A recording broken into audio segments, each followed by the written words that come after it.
Boa noite. Boa noite, bem-vindas, bem-vindos. Boa noite para quem já estava aí na nossa prática. Boa noite para quem chega. Muito bom, gente. A gente está chegando no terceiro episódio dessa nossa minissérie sobre Lala. Essa minissérie composta inicialmente de 4 capítulos e que depois sabe-se lá o que vai virar, né?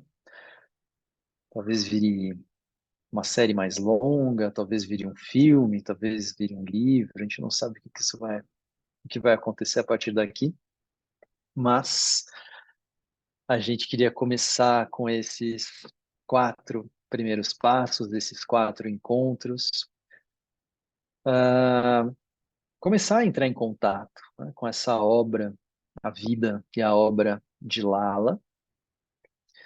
E a gente tem feito isso a partir da introdução do livro Eu, Lala, né? Como temos dito, só para recapitular, o livro Eu, Lala, Ai, Lala, né? Eu. Ah, a introdução do livro, e essa introdução do livro conta sobre a vida dela, conta sobre a obra dela, conta um pouco sobre ah, onde se situa, né, sua obra. E a gente vai falar hoje de alguns aspectos muito interessantes sobre transgressão, né, transgressão. O que coloca a Lala numa posição assim nítida, como a gente já falou outras vezes aqui, de contracultura, né? Uma mulher da Caxemira, no século XIV. É interessante falar da Caxemira agora que a gente está planejando uma viagem lá, né, para esse topo, esse extremo norte da Índia, ver que a Caxemira é uma região de muitas fronteiras, né? A Índia com o Paquistão, mas também envolve a China, também envolve o Tibete, também envolve o Nepal, e a gente vai vendo que é uma região de muitas influências culturais,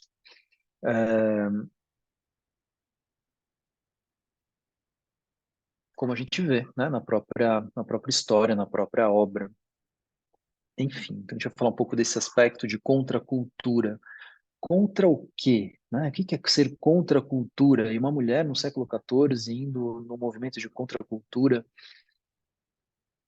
aparentemente assim, tendo algum suporte, né, de onde ela veio, da tradição que ela segue, mas dizendo as coisas de uma forma mais forte do que a gente vê em geral sendo ditas por outros textos, né? Interessante. Provavelmente batendo bem de frente com algumas crenças, né, daquela, daquele momento, daquela época.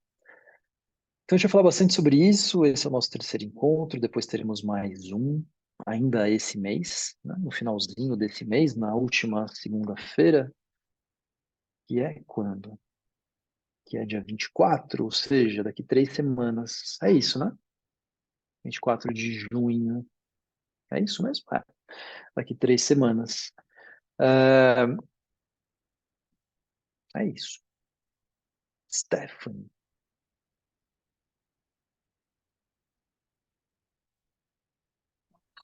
Noite, bem-vindas. Bela introdução aí do Marquinhos, já adiantando um pouquinho as polêmicas que estão por vir.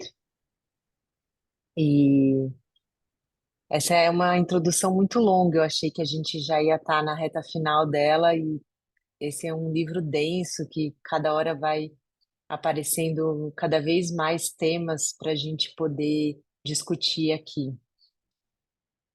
E E acho que desses 3 encontros que a gente teve até agora, eu acho que esse é o mais polêmico, assim, para mim. É, E só retomando, assim, um pouco do que a gente teve nos outros, o que eu pude entender até aqui é que a Lala, ela não seguiu uma única tradição, né? Ela foi uma pessoa que não seguiu um único movimento e nem fundou também um novo movimento. E ela passou por algumas tradições, né, que estavam ali acontecendo naquela região do norte da Índia, e as obras delas mostram isso, né? E hoje a gente vai falar bastante sobre os ritos tântricos, que ela passou por esses ritos e todas as polêmicas que vêm a partir daí. Então, vou começar aqui, né, compartilhar. É, eu estou como... Tá, pode ir.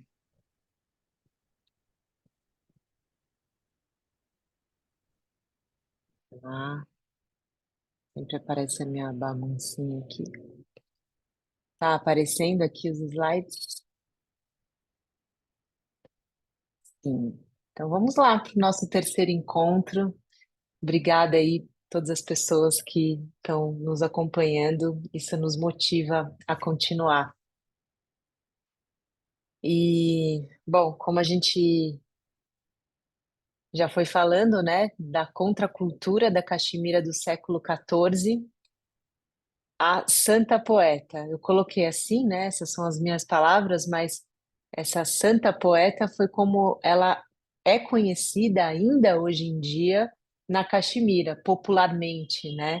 Ela tem essa denominação. Então vamos lá. Bom, aqui eu vou trazer um textão, mas é para justamente contextualizar o que está por vir. Esses são os escritos do próprio autor desse livro, né? Dessa introdução desse livro. E ele fala que vários comentaristas, incluindo aqueles que de certa forma estariam bem dispostos em relação a ela, a Lala, propuseram as explicações mais paternalistas para as conquistas espirituais de Lala, sua poesia e seus ensinamentos. Aí ele fez um compilado aqui de comentários que apareceram sobre Lala. Lala era uma vagabunda que deliberadamente se desclassificou, usou a linguagem demótica em vez da de elite e se recusou a fundar um novo movimento ou se juntar a uma ordem estabelecida.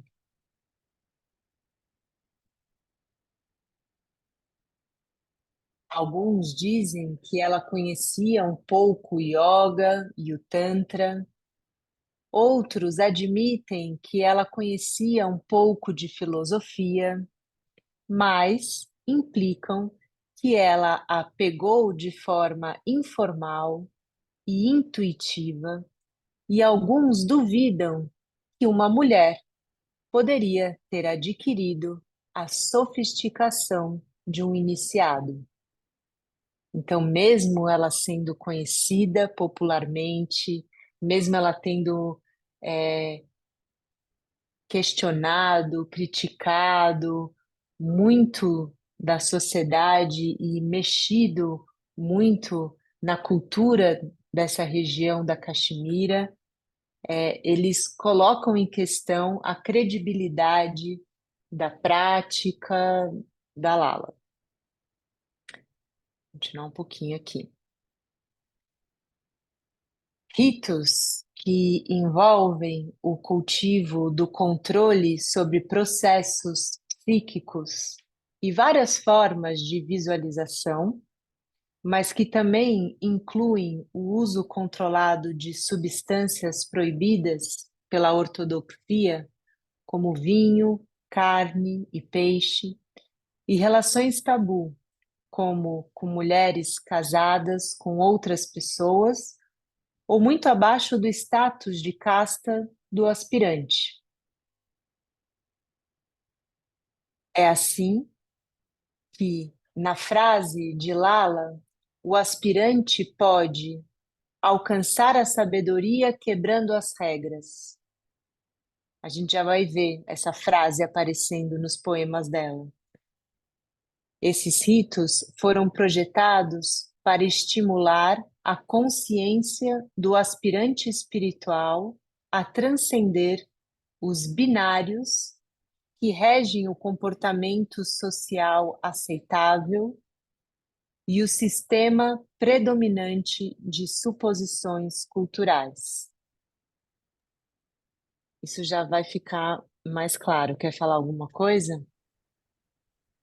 Eu acho que é importante a gente se contextualizar no que é a ortodoxia, né, para a gente poder entender melhor o que é ir contra um sistema ortodoxo ou fazer um movimento de contracultura.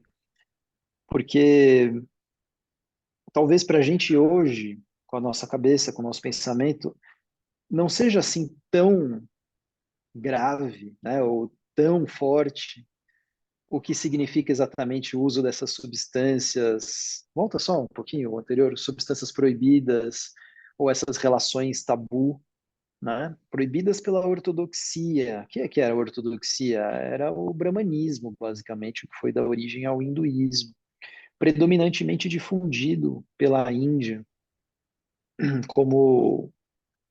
Por que ortodoxia?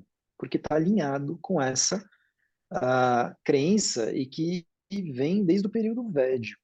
Né? Então,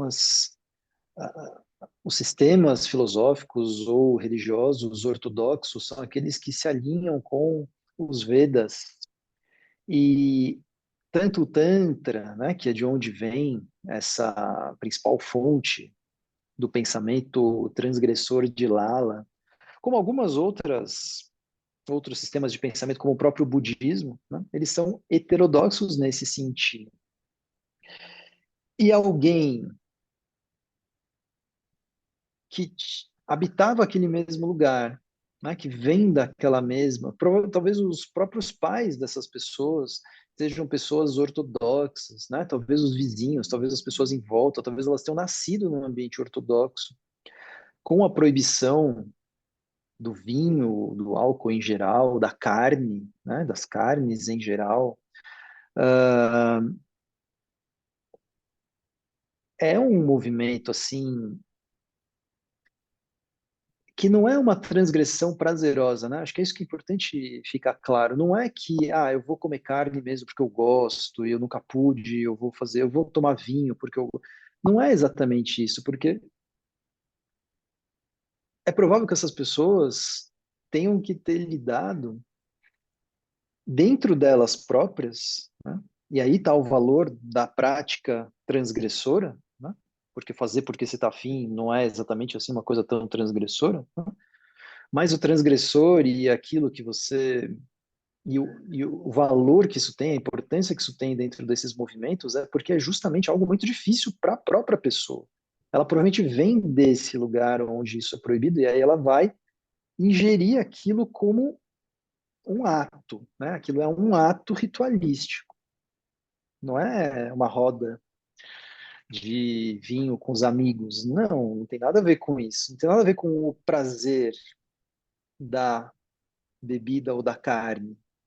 Tem a ver com alguma coisa que, assim, se abre a partir da negação das proibições que eram vividas ali sem exatamente muito bem definir o porquê que aquilo é proibido, né? Por conta da tradição, por conta da religião, por conta do que veio antes, por conta do que fizeram os antigos, né? Isso me lembra muito, não sei se vocês já viram, a alma, a alma não, a peça A Alma Imoral, que fala sobre tradição e transgressão, né? E é muito interessante isso, porque é uma transgressão da tradição, né? E isso é muito forte. Isso, assim, é importante a gente entender como alguma coisa assim muito marcante, muito difícil para alguém naquele momento. A gente poderia talvez pensar na nossa própria vida. O que que seria muito difícil, né? O que que seria muito difícil dentro da sua vida, dentro das suas crenças de fazer? Comer um cachorro? Talvez, né? Então, assim, seria alguma coisa talvez equivalente a isso. Não é um prazer, não tem nada a ver com prazer, mas é uma coisa assim extremamente. Não estou recomendando, né?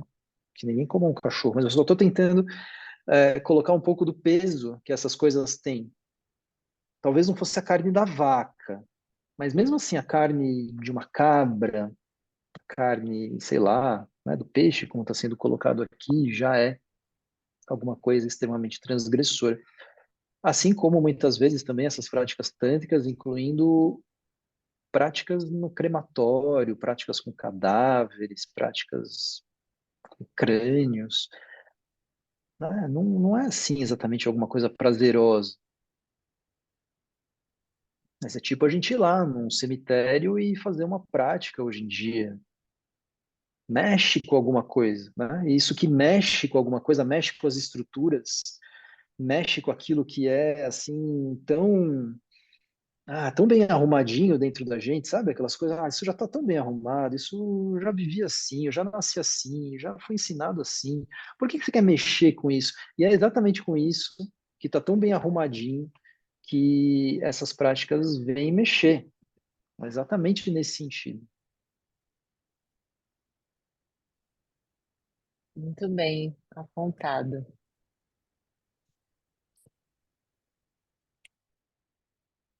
Então aqui vai um poema dela. Levante-se, mulher, vá fazer sua oferta.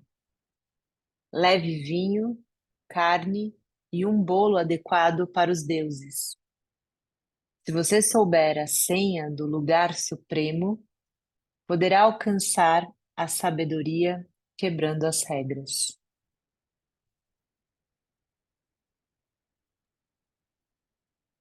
É bem interessante porque ela fala essa parte, essa frase, né? Se você souber a senha do lugar supremo, poderá alcançar a sabedoria quebrando as regras, porque assim, só quebrar regras por quebrar também não vai te levar a lugar nenhum, né? Quer dizer, a transgressão pela transgressão talvez não te leve a lugar nenhum, assim, se você não souber exatamente o que que você está buscando, como acessar esse lugar, né? Como é que você vai mexer nessas coisas assim já tão bem estabelecidas? Tem um jeito.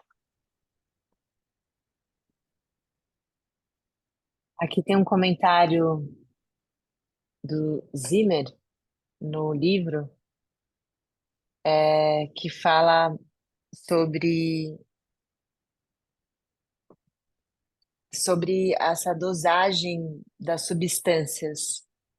Então, assim como venenos mortais administrados no momento certo e em dosagens adequadas podem salvar uma vida, também Kulachara, não sei se é assim que se fala, mas é o nome desse rito, prescreve coisas proibidas na vida cotidiana como componentes de seu rito que revelarão ao iniciado o caminho para se tornar divino, isto é, reconhecendo que ele é, de fato, Shiva.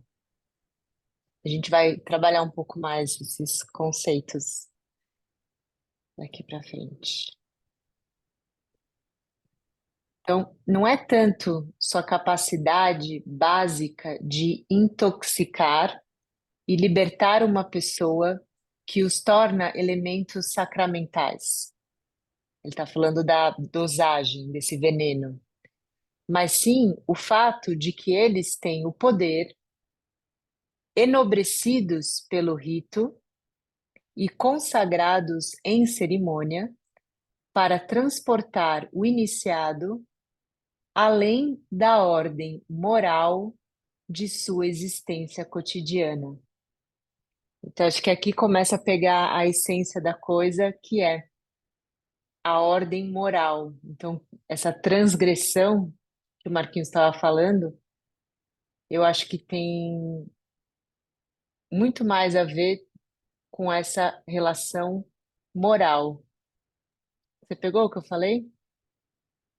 Peguei médio, tocou o interfone aqui. O cara falou que não pode andar com um cachorro no elevador. Só porque eu falei de cachorro e a gente nem tem cachorro. E olha que Mas, interessante, né? Porque é justamente é sobre isso, porque é uma regra, né? Uma regra do prédio. E se você andasse com o cachorro no elevador, você estaria indo contra a regra. E aí você, com esse gesto, estaria fazendo uma transgressão, né? Assim, dessa ordem, uhum, dessa regra do prédio. Então, é, a partir do momento que você é interfonado, que você sabe que não pode, e aí a partir do momento que você faz isso, você está transgredindo essa ordem. Então, eu acho que tem muito a ver, assim, com o que ele está falando, que não tem a ver com intoxicar, mas sim tem a ver com a ordem moral e cultural, né? Entender um pouco também esse contexto cultural. não é tanto pelo fato mesmo, assim, da substância, né? Tipo, o vinho poder embriagar. Tem alguma coisa disso também, não é só pela sua capacidade intrínseca da substância, né? Mas é justamente por mexer nesses valores morais mesmo. Algo que a gente vê, assim, também acontecendo em vários momentos da história, né? Essa coisa do elevador agora me lembrou uma fala da professora Lia Diski, recente até, um desses, sei lá, talvez esse ano ou ano passado, onde ela estava falando assim que trabalha muito com os direitos humanos, trabalha muito, né, em tornar as coisas assim igualitárias. E aí ela se deu conta, tipo, ano passado, de que existe elevador social e elevador de serviço, né? E que as pessoas que trabalham lá nos apartamentos do prédio dela, elas usam o elevador de serviço. E tudo bem você ter um elevador de serviço para levar cargas, mas assim, tipo, esse elevador de serviço é para levar pessoas que trabalham nos apartamentos. E é muito louco, porque eu estou falando das palavras dela, ela fala, só hoje eu me dei conta disso, faz, sei lá, 50 anos que eu trabalho com movimentos sociais e de igualdade, e eu nunca tinha me dado conta. Quer dizer, a coisa ela está tão enraizada, né, dentro da gente que a gente deve passar assim por tantas coisas e não se dá conta. Esses atos são atos, né, transgressores. Então, se você pega alguém, imagina, não hoje em dia, isso obviamente não seria tão chocante, mas sei lá, 100 anos atrás, ou a Índia, ah, como Gandhi fez, né, quando ele morava na África do Sul e era proibido que as pessoas de cor, como os indianos eram chamados, né, pessoas de cor, entre outras pessoas de pele escura, né, lá na África do Sul, não podiam andar no mesmo lado da calçada de pessoas brancas e não podiam andar no mesmo vagão, mesmo que você pagasse o vagão de trem. E aí ir lá, né, e comprar o bilhete, sentar naquele assento e sair apanhando, mas se recusar a sair, né, assim, pela obrigação que aquilo é, isso é um ato de transgressão. E eu acho que são coisas mais ou menos parecidas, né? Já desviando aqui do assunto, mas, enfim, sobre o elevador. Mas é interessante isso, né? Desculpa, só volta só uma coisinha que eu estava vendo ali. Essa ordem moral de sua existência cotidiana. Acho que essa coisa da existência cotidiana faz com que as coisas sejam normalizadas, né? A existência cotidiana faz com que as coisas elas sejam menos estranhas, elas são cotidianas, elas estão aí o tempo inteiro. Deixa elas como elas são, né? E isso tudo dentro da cultura indiana, que tudo bem, tem suas belezas, né? Suas belezas, a gente estuda isso, a gente pratica, a gente lê e tal. Só que, ao mesmo tempo, é uma cultura que preservou, talvez por mais tempo, né, do que qualquer outra cultura, a sua estratificação, né? Desde os Vedas até praticamente hoje, né, assim, ou pelo menos até oficialmente a independência da Índia, 2.000 anos, 2.000 não, 4.000 anos, né? Ou pelo menos 3.500 anos de uma sociedade estratificada em castas, sustentando uma ordem de poder, né? Brahmanes, os sacerdotes, depois tal e tal e tal, e toda uma coisa montada para que isso não fosse quebrado. Não questione, sabe assim, siga o seu dharma. Se você nasceu assim, faz isso para que você, né, venha melhor numa próxima vida, mas não fica querendo mudar agora, não fica questionando. Esse é o seu karma. Se você vê assim, é porque você fez alguma coisa na sua vida passada, é o reflexo das suas ações. Então, assim, você está só cumprindo aquilo que você veio fazer nesse mundo, né? E isso, apesar de ter, né, um lado que a gente pode enxergar como, tá bom, traz algum contentamento para as pessoas, mas, por outro lado, é uma preservação de uma estrutura, né, intocável, todo o seu conjunto de regras e tal. Isso é a ortodoxia. Talvez nenhuma outra sociedade tenha preservado por tanto tempo uma estrutura como a sociedade indiana preservou.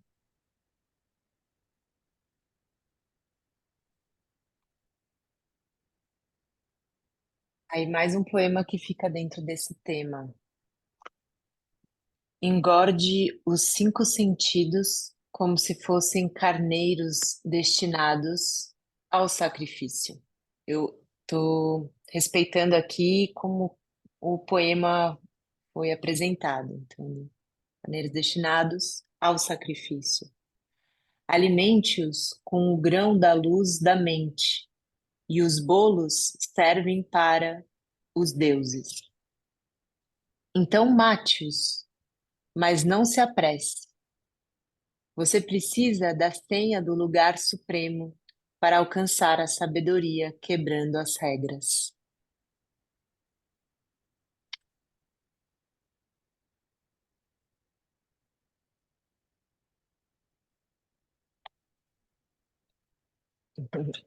Vou por aqui o carregador. Ali de novo, né? A senha do lugar supremo.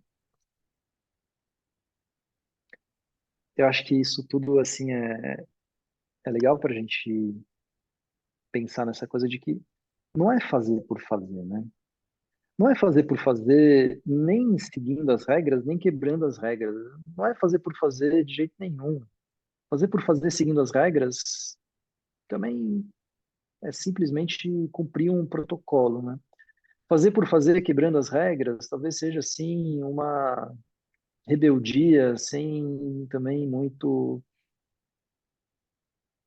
fundamento em relação àquilo. Então, precisa ter a senha do lugar supremo. Você precisa saber o que você está fazendo ali, né?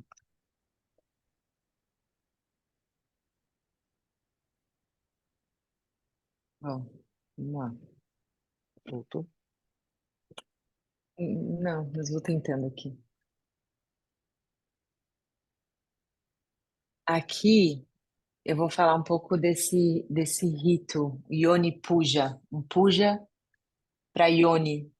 Yoni, na linguagem do Tantra, é o órgão sexual feminino.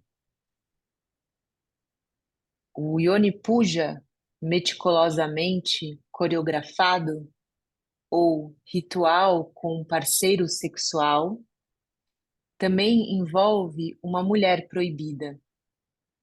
O adepto lhe dá uma bebida narcótica e vinho e ritualmente a unge com vermelhão e pasta de sândalo. Ele então conduz o que é descrito como adoração a Ione. É claro que esses ritos esotéricos corriam o risco de se deparar com um excessivo auto-indulgente e explorador. Então, assim, aqui está um parceiro sexual com uma mulher proibida, que é aquela casada ou de casta mais baixa, né? Nesse rito de adoração a Ione. E aí ele traz aqui, o autor, uma ressalva. É claro que esses ritos esotéricos corriam o risco de se deparar com um excessivo auto-indulgente e explorador, alguém que se aproveitava, né, desse ritual.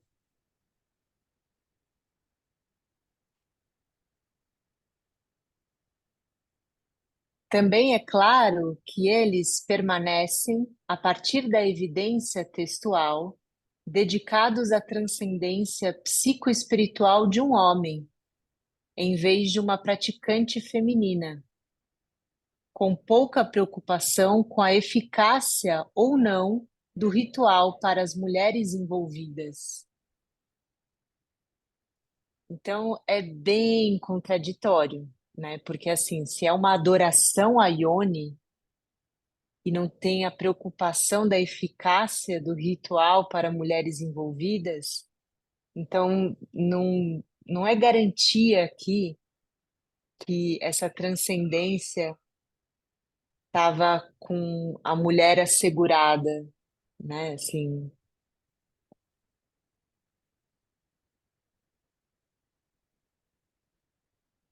aí ele fala justamente isso: a iluminação não é garantida a um renunciador ou retida de um chefe de família.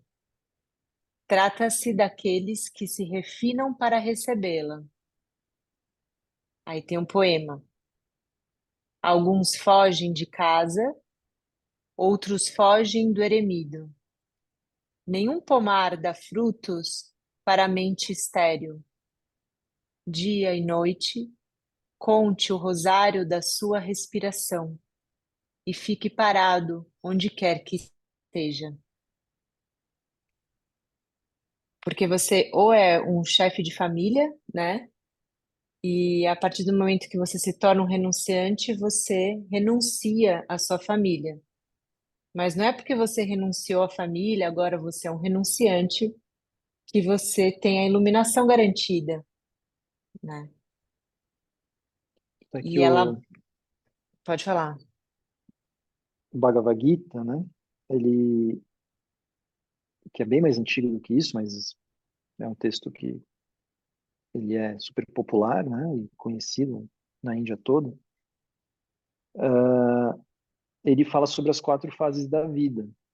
E ele fala justamente sobre esse tipo de yoga, assim, da vida social, da vida cotidiana. E nessas quatro fases da vida ele fala, primeiro você faz as suas obrigações, basicamente, né? Então você primeiro aprende, passa por uma educação, depois você vai constituir uma família, depois você vai desenvolver o seu trabalho, e aí a quarta fase da vida seria a fase assim onde você quiser levar uma vida de renunciante, aí você pode renunciar.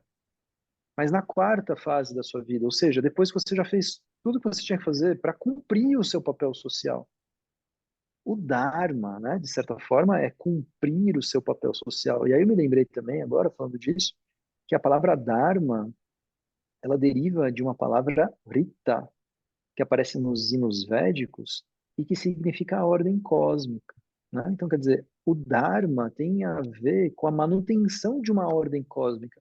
O Dharma, aquilo que a gente, né, tem como propósito, ou como tem como propósito de vida, isso tem a ver com a manutenção de uma ordem cósmica. Então, de alguma maneira, assim, eu sou uma peça dentro desse cosmos organizado, e se eu não cumprir o meu papel, eu estou descumprindo toda a ordem do universo. A coisa não é assim tão individualista, né? Assim, eu estou contribuindo para ou a manutenção da ordem universal ou a destruição da ordem universal.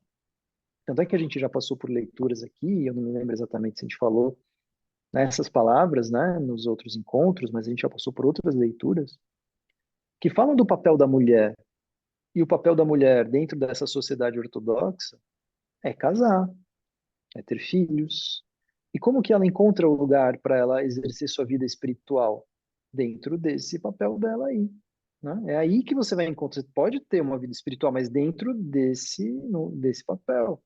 E se você sai disso, a coisa é muito forte, porque ela está descumprindo a ordem cósmica, não é só dela própria, né? O universo inteiro cria um desbalanceamento. E esse desbalanceamento, essa ação, essa forma, isso cria um karma. E esse karma, ele vai ser, vai ter que ser, vai ter uma reação em algum momento. Isso vai chegar em algum momento, meio que a conta chega em algum momento. Então, a coisa é muito difícil para alguém que está inserido nessa cultura e contra esses valores, porque isso faz parte de uma crença muito profunda dessas pessoas, né? E aí está dizendo assim, tá bom, você pode ser um renunciador, pode ser um chefe de família, isso não vai fazer de você, né, alguém iluminado. A iluminação não é garantida por isso, Lembrando a né? própria vida da Lala, né? Que ela não dava filho quando ela era casada, ela não teve filho e ela tinha uma forte inclinação para a vida espiritual, para as práticas espirituais. E aí ela foi expulsa da família conjugal por conta disso, porque ela não estava dando filho e ela não estava muito interessada no casamento, ela estava interessada na prática espiritual. Ela não estava seguindo o dharma dela, né? Assim, ela foi expulsa. Exato.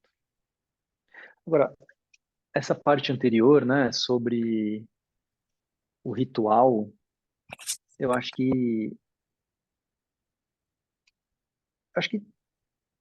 talvez a gente pudesse, não está explicado aqui, né? Mas eu fico imaginando assim que deva ter também como essas várias, porque não é sobre o que, né? Então assim, não é sobre o que está sendo feito, mas é sobre um jeito, um como isso está sendo feito. E,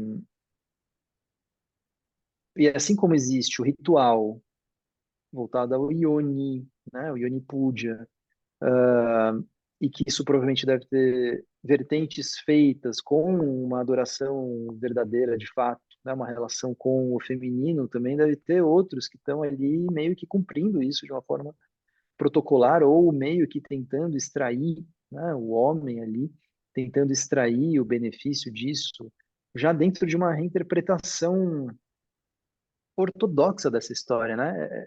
Isso que me parece assim um pouco estranho, porque essas coisas nascem como uma contracultura, nascem como uma heterodoxia, nascem como algo transgressor, mas sempre tem os movimentos de reapropriação disso dentro da ortodoxia. E o cara pega aquele ritual e junta aquilo lá e traz aquilo, vamos tirar algum proveito disso, né? Nós que somos os líderes aqui, vamos tirar algum proveito disso e aí deixa de novo o papel da mulher ou do feminino de lado, né? Mas não que fosse sempre assim, provavelmente tinha a origem disso, ela nasce de uma coisa mais autêntica e aí vai sendo absorvido, vai se perdendo.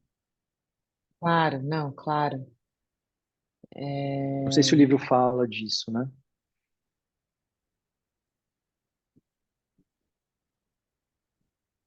ele não fala assim da. Eu trouxe esses recortes assim, mas ele não fala assim muito dessa autenticidade assim, mas é claro que acontecia, até a Lala mesmo traz momentos dos poemas dela que mostra ah, esses acontecimentos espirituais assim, mas ela traz essas críticas, isso é muito forte mesmo assim, né? Eu acho que isso que é Uhum. muito interessante, porque ela fala sobre o que de repente na nossa ilusão moderna a gente possa de repente achar que isso não acontecia. E para mim foi um grande choque, assim, ler dessa forma, assim, porque é meio ingênua talvez, assim, se me deparar com esse comentário e falar, putz, claro, como não, né? Como não acontecia. Uhum.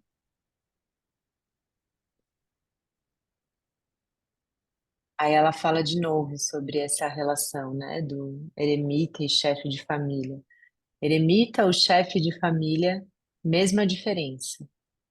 Se você dissolver os seus desejos no rio do tempo, verá que o Senhor está em toda parte e é perfeito. Como você sabe, você também será.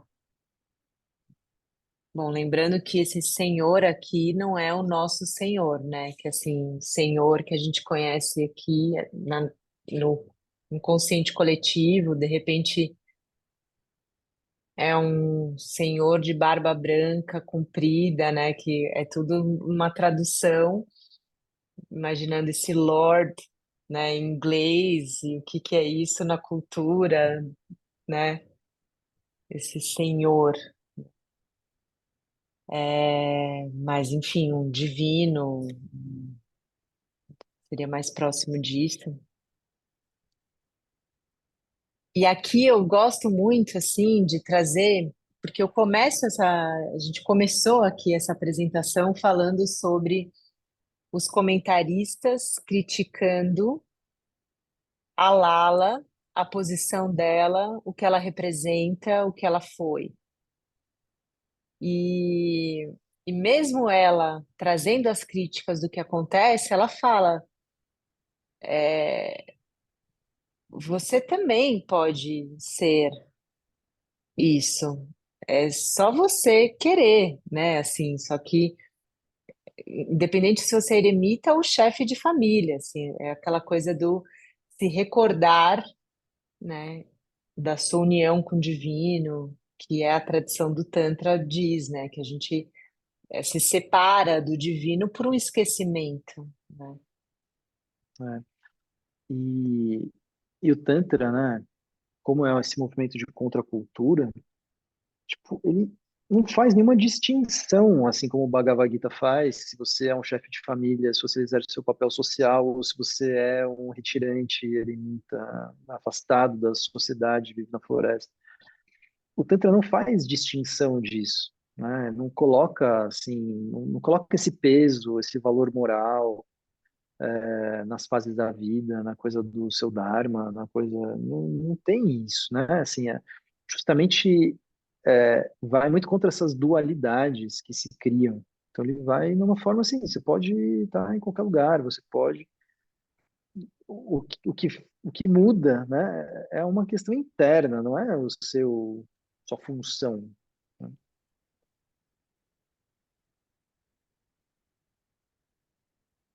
Como os vedantinos, os shaivistas da Caxemira concordam que não há distinção entre o divino e o humano, que é isso que a gente está falando, exceto através do esquecimento da verdadeira natureza. Em contraste com o Vedanta, no entanto, o Shaivismo da Caxemira não descarta o mundo como uma ilusão. Trata o mundo como uma expressão criativa do divino, uma articulação necessária através da qual o divino pode se desdobrar e se realizar plenamente. Shiva, através de Shakti, cria um mundo que não é diferente de si mesmo. Opa! Mas, no outro extremo da escala dessa visão do cosmos, está a alma individual, que está presa porque esqueceu sua verdadeira natureza e ficou enredada na rede de pensamento, apego e as consequências da ação não reflexiva. Uma vez que reconheça a continuidade entre Shiva e o mundo, tanto através dos rituais apropriados, mas muito mais importante, através da visão adquirida com a meditação sustentada, a alma pode se juntar à festividade do ser, reconhecendo tudo como sendo a peça ou lila de Shiva. Então, isso que é o Tantra, né? Aí vem o poema dela. Senhor, eu nunca soube quem eu realmente sou, ou você. Eu joguei meu amor fora dessa carcaça e nunca descobri. Você sou eu sou você. Tudo que eu fiz foi duvidar.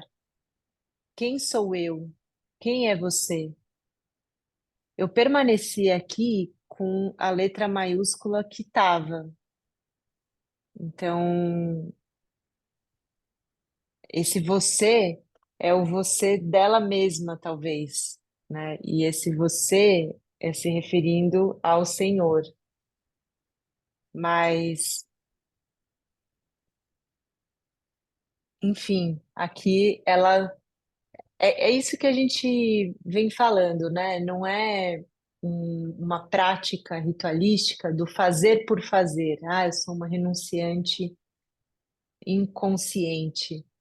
Ela trabalha com a consciência dela, né?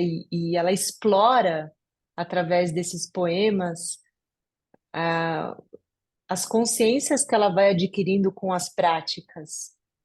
E ela tenta descrever algo que é indescritível, mas que faz com que a gente possa apalpar um pouquinho a experiência, né? né? E fica o tempo inteiro jogando na cara o que está fora disso, né? Fica o tempo inteiro jogando na cara o que é assim o lado protocolar disso, né? Assim, fica o tempo inteiro jogando que tá cheio de coisa aí dentro dessa religiosidade que é superficial, é vazia, né? Assim, é cheia de saberes e deveres, mas que no fundo você pode ficar se escondendo atrás disso, né? Você pode ficar se escondendo atrás de um saber. Nossa, eu sei as orações, eu sei todos os Vedas, eu sei todas as regras, eu sei montar todos os rituais.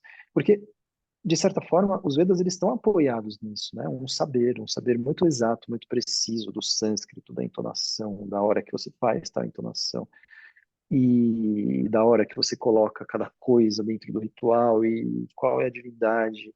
E tudo isso, assim, faz parte daquilo. E você pode, muito bem, se tornar um erudito do procedimento. E você, como erudito do procedimento, muitas vezes se torna reconhecido, né? Mas, no fundo, espiritualmente falando, ou experiencialmente falando, o que existe ali, né? O que está, de fato, por trás daquilo? E aí ela fica o tempo inteiro quebrando, assim, jogando na cara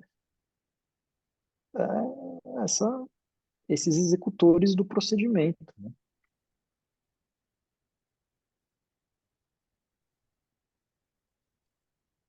Palavra ou pensamento, normal ou absoluto.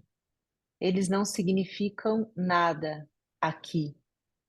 Mesmo os mudras de silêncio não vão fazer você entrar.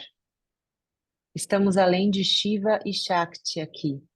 Além de tudo, o que podemos nomear, isso é sua lição.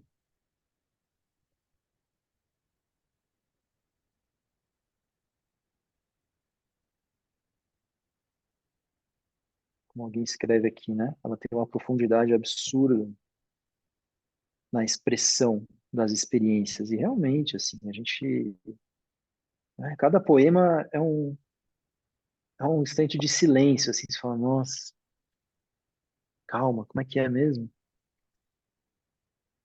E aí, essa capacidade mesmo que esses poemas têm de abrir espaço, eu estou pegando, que eu estou pensando muito nessa tecla hoje aqui, né, que vem da transgressão, que vem da contracultura, que vem daquelas coisas proibidas e tal.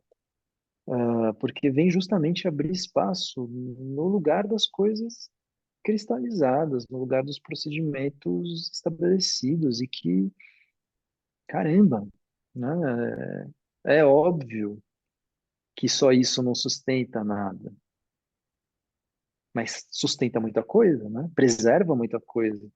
preserva as coisas como são, preserva o status quo, preserva as religiões como elas são ao longo de séculos e séculos, e assim, isso preserva, porque é assim que deve ser feito, é assim que deve ser dito, é assim que eu devo me comportar. Mas, poxa, basta assim ter, né, os olhos um pouquinho mais abertos para você perceber que isso tudo, caramba, isso chega a ser até revoltante, né? Acho que esse é um dos pontos dela, assim, que, fala, nossa, isso chega a ser até revoltante. É, assim, eu, Lala, me cansei procurando por ele e encontrei uma força depois que minha força morreu. Eu vim para o limiar dele, mas encontrei a porta trancada. Eu tranquei aquela porta com meus olhos e olhei para ele.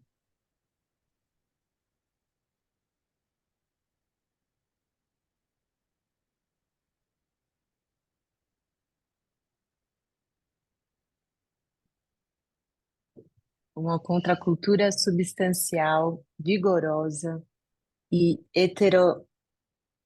heterodoxa existiu na Caxemira entre os séculos X e XIV.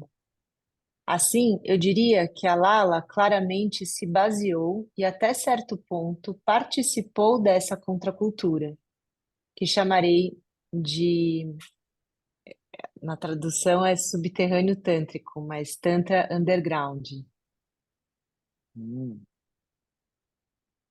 hum, né? muito bom, né? É, porque tem coisas que vieram antes, né? Então, assim, tem um lado muito inovador e na linguagem, né, único nesse sentido, na forma de dizer, na forma como toca, mas assim, tem elementos nítidos, tântricos que já existiam aí, né, alguns séculos atrás. É, ela é do século XIV, né? Então, Ah, pensar que tem toda essa história atrás. É, deixa eu ver aqui. Ah, tá, onde eu tô. Tá. Deixa eu ver o tempo aqui. Tá. Agora a gente vai entrar num. Tem uns outros poemas com outros temas, assim, que é legal até, assim, para a gente ter uma noção de outros temas que ela decorre, que ela descreve. Aqui ele é um textão falando sobre essa fama do Tantra hoje em dia, que persiste até hoje em dia. Por alguma razão, portanto, a prática tântrica é popularmente identificada com o uso ritual da sexualidade, o simbolismo da decadência e da morte, e outras características que parecem estar no extremo profano do espectro das atividades humanas, muito distantes do sagrado. Infelizmente, inspirados por isso, alguns entusiastas, geralmente de localização europeia, americana ou indiana expatriada, sens- sensacionalizaram o Tantra como um modo de vida exótico que pode, de alguma forma, ser mapeado para um estilo de vida boêmio. Então, não é estranho, né? A gente vê essa imagem, né? A gente tem um pouco disso assim no inconsciente coletivo quando vai falar sobre o Tantra, a reação de alguma pessoa que vai ouvir você falar, ah, o Tantra, né? Assim, a estranheza, sei lá. Isso está presente, né?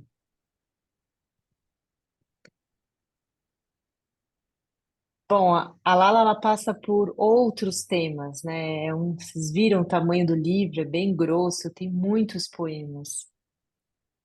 E algum dos temas, a analogia proposta entre a realidade interior da yogini e a realidade do cosmos, a tensão entre quebrar o ego centrado no corpo, enquanto refina o corpo como veículo da alma, e a busca espiritual como uma busca que possui e transforma tudo.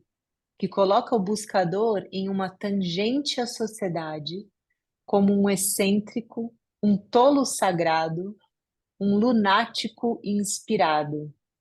Eu achei isso tão interessante a forma como ele colocou, porque às vezes a gente, sei lá, é um, um praticante de yoga, um meditador, de repente você é visto como, né, um jovem místico, né, é, e ela afirma, né, isso assim, de ser isso assim.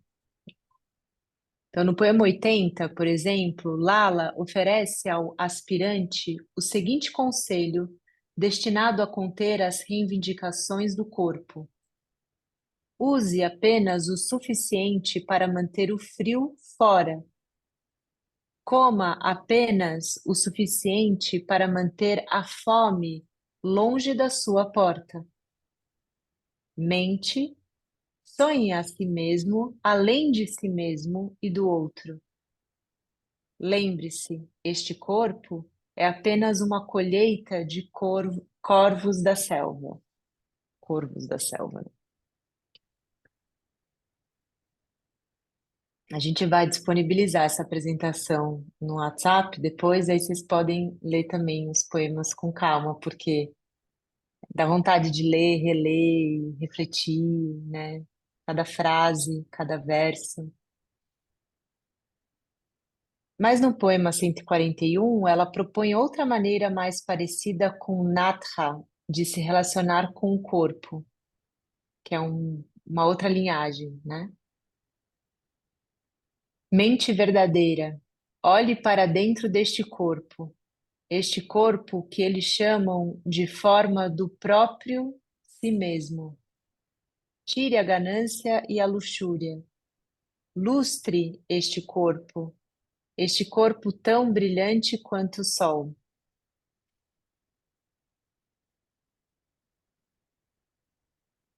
Como por último,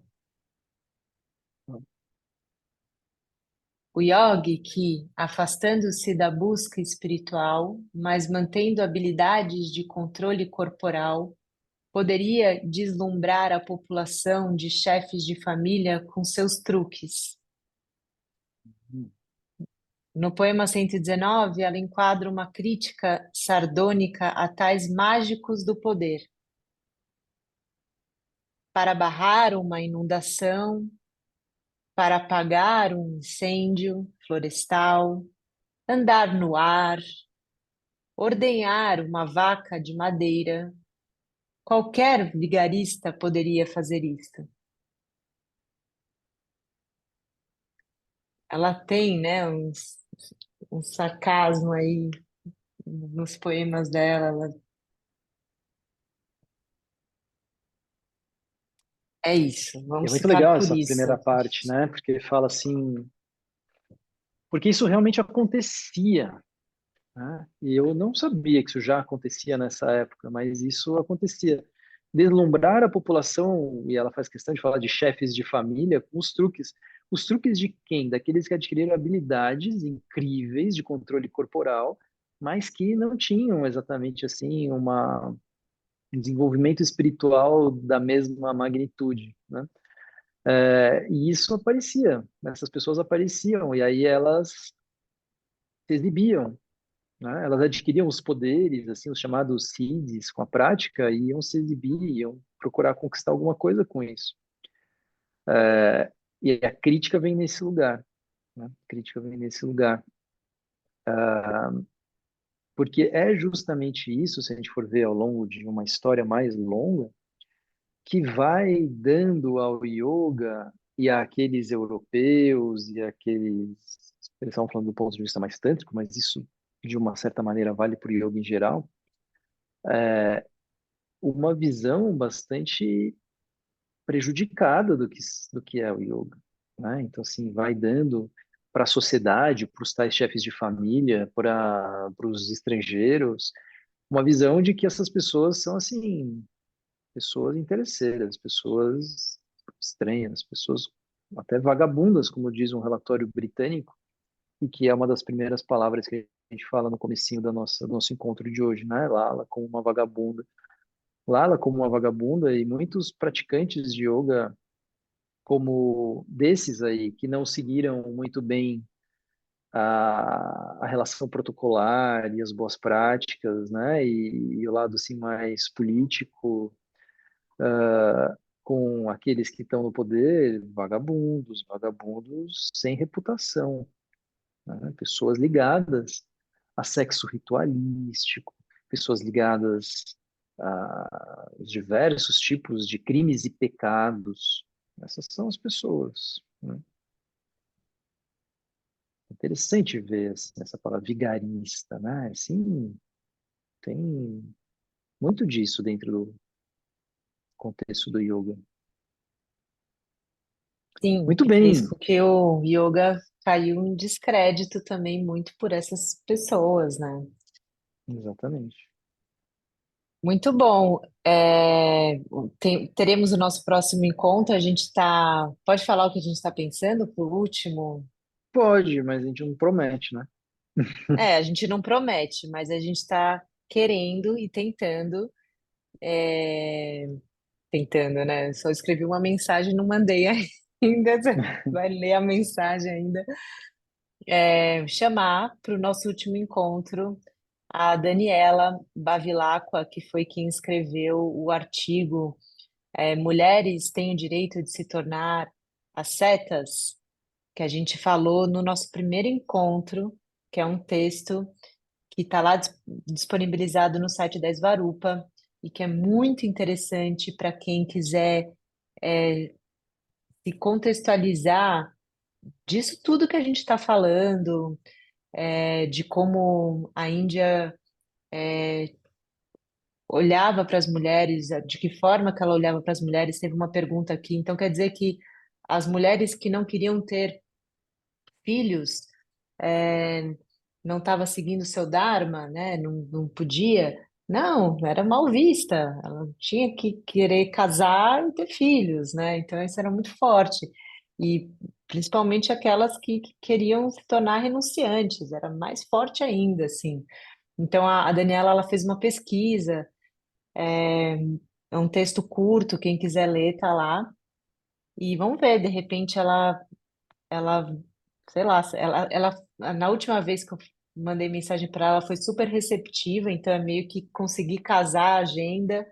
De repente a gente pode até mudar o dia desse encontro de acordo com a agenda dela, sei lá, mas trazendo aqui para vocês vibrarem junto aqui, para ver se a gente consegue, que seria muito interessante. E se não conseguir também tá tudo bem, porque tem tanto a explorar nesse livro, né? Que, que é meio que 4 encontros foram poucos no final. E é isso, gente. Muito obrigada aí pela companhia. Obrigada, Marquinhos, por todos os comentários Eu que faz com que esse agradeço. encontro se torne muito, muito mais especial. E, e é isso. Valeu. Muito bom, valeu, gente. Boa noite. Boa Obrigado noite. por dar essa força, né? Esse peso, essa companhia para a gente seguir lendo, preparando. Até breve. Boa noite. Beijos, beijos para quem está aí.